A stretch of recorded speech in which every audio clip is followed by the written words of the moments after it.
নমস্কাৰ। এতিয়া আপোনাৰ ওলাইছোঁ পাৰ্চেল দিবলৈ যাবলৈ। আৰু এটা কথা কি হয় জানেনে, দূৰৰ পৰা পাৰ্চেলসমূহ আমালৈ অৰ্ডাৰ আহে, কিন্তু বিৰাটেই কষ্ট হয় আচলতে। বহুত দূৰলৈ গৈছে বুলি আমি গৌৰৱ কৰিব পাৰোঁ, কিবা কৰিব পাৰোঁ, কিন্তু দিওঁতে আমাৰ বহুখিনি মোৰ কষ্ট হয়। আপোনালোকৰ কি হয় নাজানো। এয়া আধা কেজি আচাৰ বান্ধি লৈছোঁ এনেকৈ। কি হয়, এতিয়া ঢকুৱালৈ যাব লাগিব, ঢকুৱাখানালৈ গৈ গাড়ী কিবা কৰি মেলি এনেকৈ কৰি মেলি দিবগৈ লাগিব। দি মেলি আহি নিজৰ পকেট খৰচো আছে, বহুতকেইটা আচলতে যায়। দূৰৰ পৰা অৰ্ডাৰ আহিলে ভালেই লাগে, যে আমিতো দিব পালে, যিহেতু আমাৰ প্ৰডাক্টসমূহ বহুত দূৰ দূৰলৈ গ'লে আমাৰ মনটোৱেই ভাল লাগে।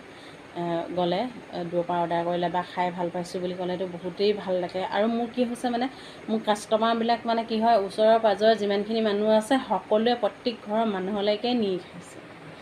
কেতিয়াবা হয়তো অকণমান কাৰোবাক আনি দিছোঁ, কিন্তু প্ৰায়খিনি মানুহে মানে ৰেগুলাৰ বুলি ক'ব লাগিব, দিনটো ৰাতিপুৱাৰ পৰা গধূলিলৈকে মানুহ মোৰ কাষ্টমাৰ এনি টাইম থাকেই, মানে নিবহি আহি নিয়েহি আৰু তেনেকুৱা হয়।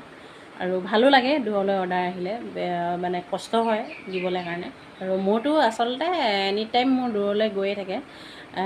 দিল্লী চিল্লীৰ পৰা ধৰি কৰি গোটেই পিঠা পনাখিনি মোৰ এনি টাইম অৰ্ডাৰ আহিয়ে থাকে। মই এনি টাইম বনাই দিয়ে থাকোঁ, ভিডিঅ' কৰা তেনেকৈ নহয়। আৰু এতিয়া দিব গৈছোঁ হায়দৰাবাদত, যিহেতু অসমৰে ল'ৰা হয়, হায়দৰাবাদত থাকে। আৰু তেখেতক জ্বলা আচাৰ অলপ লাগে, সি ভাত খাব পৰা নাই বোলে। আগতে নিছিলে, সি মোৰ ৰেগুলাৰ কাষ্টমাৰ আছিলে আগতে। আৰু এতিয়া দি থৈ আহোঁগৈ। গাড়ী পাওঁ নে নেপাওঁ নে কি কৰোঁ, এতিয়া ডিব্ৰুগড়লৈকে যেন তেনে তালৈকে থ'ব লাগে। ডিব্ৰুগড়ৰ পৰা এইডোখৰ মানে কিবা কৰি কিবা নিব, বেলেগে নিব। তো এতিয়ালৈ দি থৈ আহোঁ।